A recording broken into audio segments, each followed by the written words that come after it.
Assalamualaikum warahmatullahi wabarakatuh. Perkenalkan, nama saya Nur Kumalasari dengan jurusan Manajemen Sumber Daya Perairan dengan NIM 19024242026 dengan mata kuliah Klimatologi dengan Ibu Deni Sabriati, SPD MSc.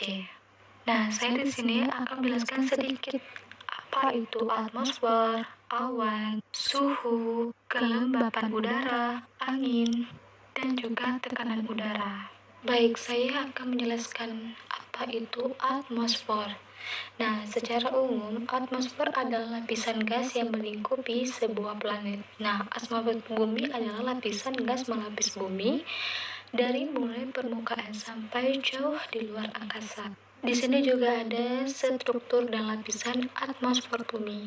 Nah, yang pertama, lapisan troposfer bumi, yaitu lapisan troposfer merupakan lapisan terendah yang memiliki campuran gas paling ideal dalam mendukung kehidupan di bumi. Yang kedua, lapisan stratosfer bumi, yaitu lapisan tempat terbangnya pesawat, yaitu suhu pada lapisan bawah stratosfer relatif stabil dan sangat dingin, yaitu sekitar 57 derajat Celcius. Selanjutnya, lapisan mesosfer bumi, yaitu lapisan ketiga atmosfer, di mana suhu akan kembali turun seiring pertambahan ketinggian.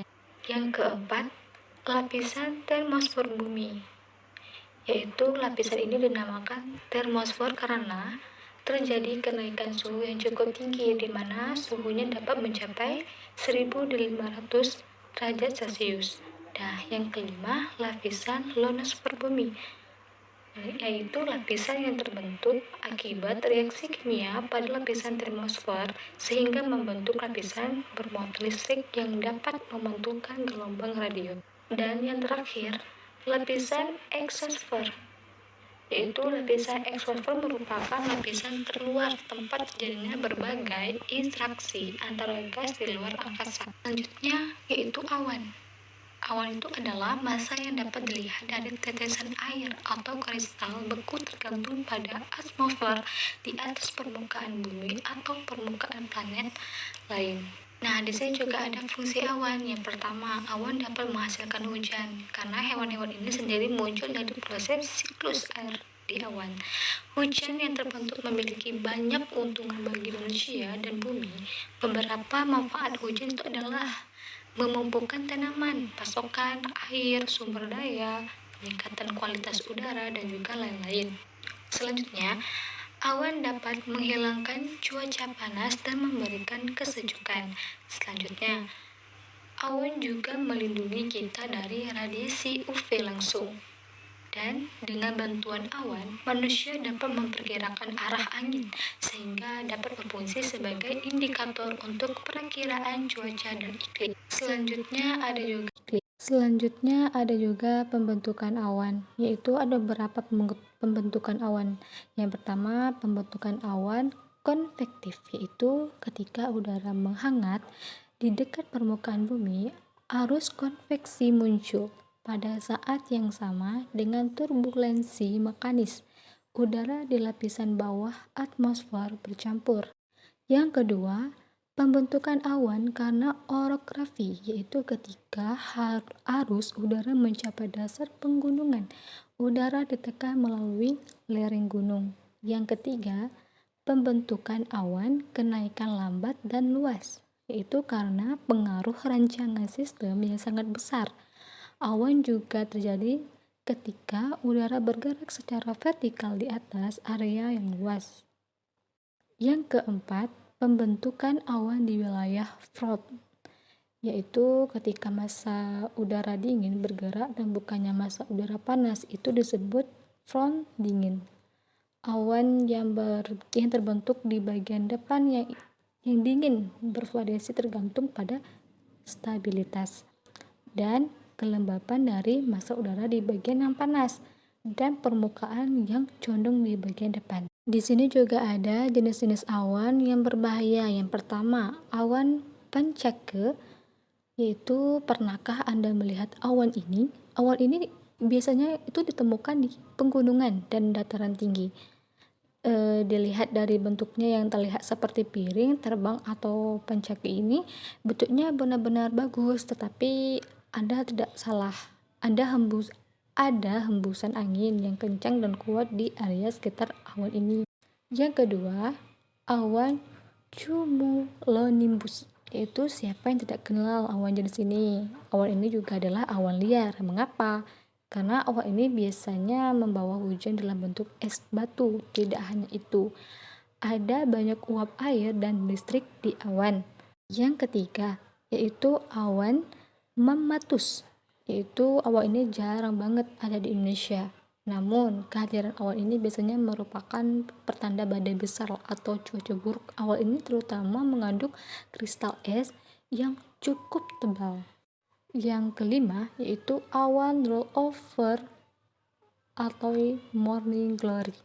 Nah, awan jenis ini sering muncul selama badai dan memungkinkan udara lembab naik, kemudian mereka menjadi dingin dan menjadi awan yang dikenal sebagai titik embun. Bahkan, jika itu terlihat seperti tornado, yang cenderung awan ini tidak akan bisa menjadi topan seperti itu. Selanjutnya ada faktor-faktor yang mempengaruhi awan. Yang pertama itu angin. Nah, saat angin kencang ada penguapan kuat yang mempercepat pembentukan awan. Yang kedua, tekanan udara. Nah, pergerakan awan dipengaruhi oleh pergerakan tekanan udara. Kelembapan udara, itu semakin tinggi kelembapan dan semakin awan terlihat mendung. Nah, yang keempat, wujud awan. Bentuk atau wujud akan sangat tergantung pada wujud awan itu sendiri. Yang kelima, massa udara. Massa udara itu adalah sekelompok udara yang hidup di daerah yang luas dengan suhu, kelembapan, dan kepadatan yang sama. Nah, di sini juga ada pembagian jenis awan, yaitu pertama kelompok awan tinggi, yaitu awan cirrus. Awannya halus dan juga memiliki struktur berserat dan terlihat seperti bulu burung. Yang kedua, awan cirrostratus, yaitu bentuknya menyerupai cangkang putih lembut dan menutupi seluruh langit secara merata, membuatnya tampak sangat cerah. Nah, yang ketiga, awan cirrocumulus, yaitu awan ini memiliki bentuk yang kasar dan juga penuh dengan kristal es, membuatnya tampak seperti sekelompok domba dan sering melemparkan bayangan. Yang kedua, kelompok awan sedang. Nah, yaitu awan altocumulus. Awan ini sangat kecil, tetapi jumlahnya sangat banyak. Awan ini berwarna abu-abu atau putih bila dilihat saat senja. Dan ada juga awan altostratus, yaitu awan jenis ini berwarna abu-abu dan menutupi hampir seluruh langit. Yang ketiga, kelompok awan rendah. Nah, itu awan stratocumulus, yaitu awan ini berbentuk seperti bola yang sering menutupi seluruh langit sehingga terlihat seperti gelombang. Lapisan awan tipis dan juga tidak menghasilkan hujan. Nah, ada juga awan stratus, yaitu awannya cukup dalam dan juga sangat besar. Ada juga awan nimbostratus, yaitu awan ini yang bentuknya itu tidak beraturan dengan pinggiran bergerigi. Untuk awan di Indonesia hanya menyebabkan gerimis. Awan itu juga memiliki warna putih gelap yang menyebar cukup jauh di langit. Nah, di sini itu ada angin. Nah, angin ini adalah sirkulasi udara dalam jumlah besar ditimbulkan oleh peredaran bumi dan karena terdapat perbedaan spanning, jadi udara pada sekeliling bumi. Ada juga faktor-faktor angin, yaitu yang pertama gradien barometris. Nah, ini adalah bilangan yang memperlihatkan perbedaan spanning udara dari dua isobar yang jangkanya sekitar 1100 km ya gitu. Dan yang kedua yaitu letak lokasi. Nah, lokasi yang lebih dekat dengan khatulistiwa maka laju anginnya itu lebih lekas dibandingkan dengan lokasi yang jauh dari Khatulistiwa. Nah, selanjutnya ada tinggi lokasi. Semakin tinggi lokasi, maka angin yang berdesir akan lebih pesat. Keadaan tersebut berlangsung karena terdapat akibat gaya gesek yang membatasi udara. Selanjutnya ada juga waktu. Nah, angin akan bergerak lebih pesat pada siang hari ketimbang pada malam hari. Nah, di sini ada juga beberapa jenis angin. Yang pertama, angin laut. Nah, angin laut ini angin yang berdesir dari sudut laut ke darat. Pada biasanya angin laut berlangsung pada siang hari di pesisir pantai antara pukul 9 pagi sampai 4 sore. Yang kedua, angin darat. Nah, angin darat ini angin yang berdesir dari daratan ke arah lautan. Angin darat berlangsung di pesisir pantai pada malam hari, yakni antara pukul 8 malam sampai 6 pagi. Selanjutnya yang ketiga, ada angin lembah dan angin gunung. Nah, angin lembah ialah angin yang berdesir dari lembah ke sudut puncak gunung. Yang keempat itu angin fon. Itu angin ini yang berlangsung sudah berlangsungnya hujan penggunungan, yakni jenis hujan yang berlangsung pada kawasan lereng penggunungan. Hujan tersebut bersumber dari gerakan udara yang beri uap air yang dihalangi oleh penggunungan. Dan yang kelima ada juga angin muson, yaitu angin yang berdesir secara berkala, yakni minimum sekitar 3 bulan dengan setiap waktu.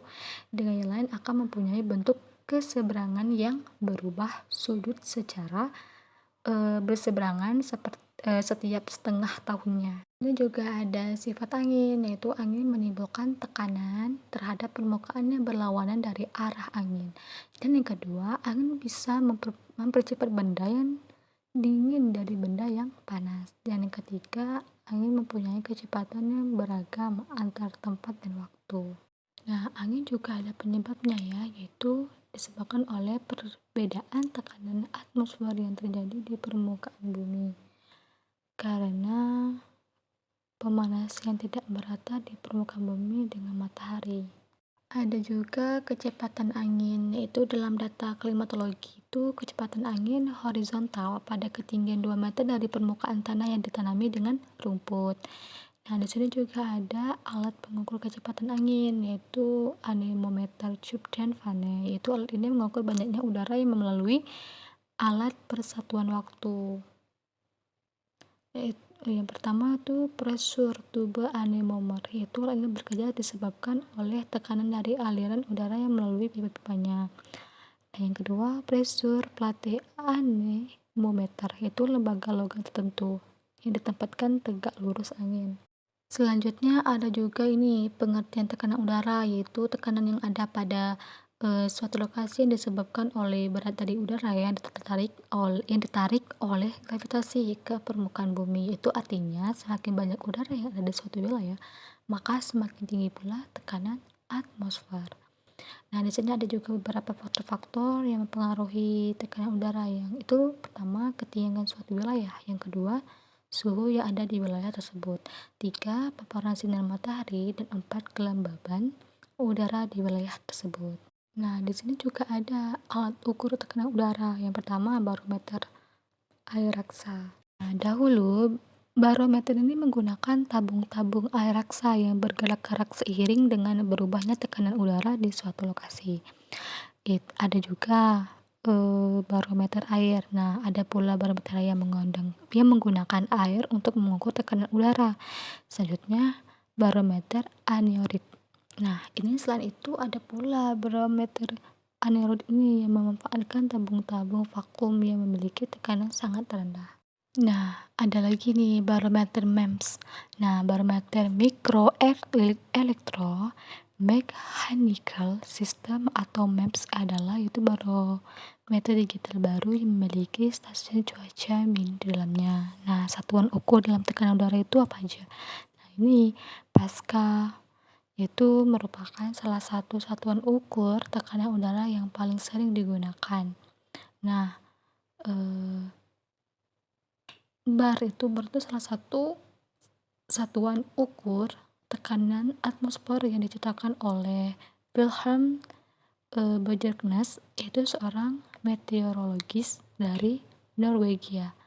Nah, ada lagi atmosfer. Nah, kita di atas Sudah membahas bahwa tekanan udara umumnya diukur dengan menggunakan satuan mmHg, bar, ataupun Pascal. Demikianlah penjelasan materi dari saya. Kalau penjelasan saya ada yang salah, saya mohon maaf. Saya akhiri. Wabillahi taufiq wa hidayah. Wassalamualaikum warahmatullahi wabarakatuh.